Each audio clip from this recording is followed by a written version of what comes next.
उत्तर प्रदेश की टीम विजयी क्यों हो पाई?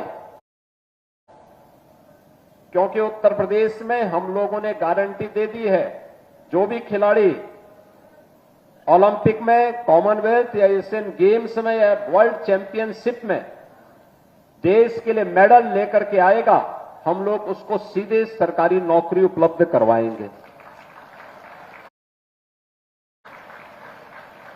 हमने डिप्टी एसपी के पद भी दिए हैं, हमने तहसीलदार के पद भी दिए हैं और अन्य महत्वपूर्ण स्थान हम लोगों ने अलग अलग विभागों में देश के अच्छे खिलाड़ियों को दिए हैं। और अभी हाल ही में आपने देखा होगा, हमारी सरकार ने यह भी निर्णय लिया है कि कोई खिलाड़ी किसी प्रतियोगिता में जाता है तो उस दौरान वह सर्विस का पार्ट माना जाएगा। उसकी छुट्टी नहीं, उसकी सर्विस का पार्ट हो गया, यानी वह अपनी सरकारी ड्यूटी का निर्वहन कर रहा है जब वो देश के लिए खेल रहा है।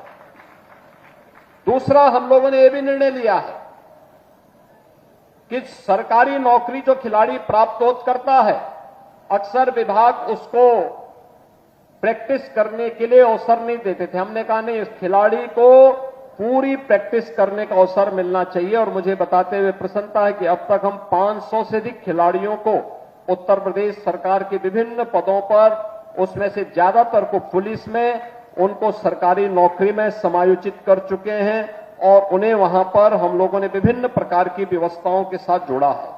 उत्तर प्रदेश की टीम विजयी क्यों हो पाई? क्योंकि उत्तर प्रदेश में हम लोगों ने गारंटी दे दी है, जो भी खिलाड़ी ओलंपिक में, कॉमनवेल्थ या एशियन गेम्स में या वर्ल्ड चैंपियनशिप में देश के लिए मेडल लेकर के आएगा, हम लोग उसको सीधे सरकारी नौकरी उपलब्ध करवाएंगे। हमने डिप्टी एसपी के पद भी दिए हैं, हमने तहसीलदार के पद भी दिए हैं और अन्य महत्वपूर्ण स्थान हम लोगों ने अलग अलग विभागों में देश के अच्छे खिलाड़ियों को दिए हैं। और अभी हाल ही में आपने देखा होगा, हमारी सरकार ने यह भी निर्णय लिया है कि कोई खिलाड़ी किसी प्रतियोगिता में जाता है तो उस दौरान वह सर्विस का पार्ट माना जाएगा। उसकी छुट्टी नहीं, उसकी सर्विस का पार्ट हो गया, यानी वह अपनी सरकारी ड्यूटी का निर्वहन कर रहा है जब वो देश के लिए खेल रहा है।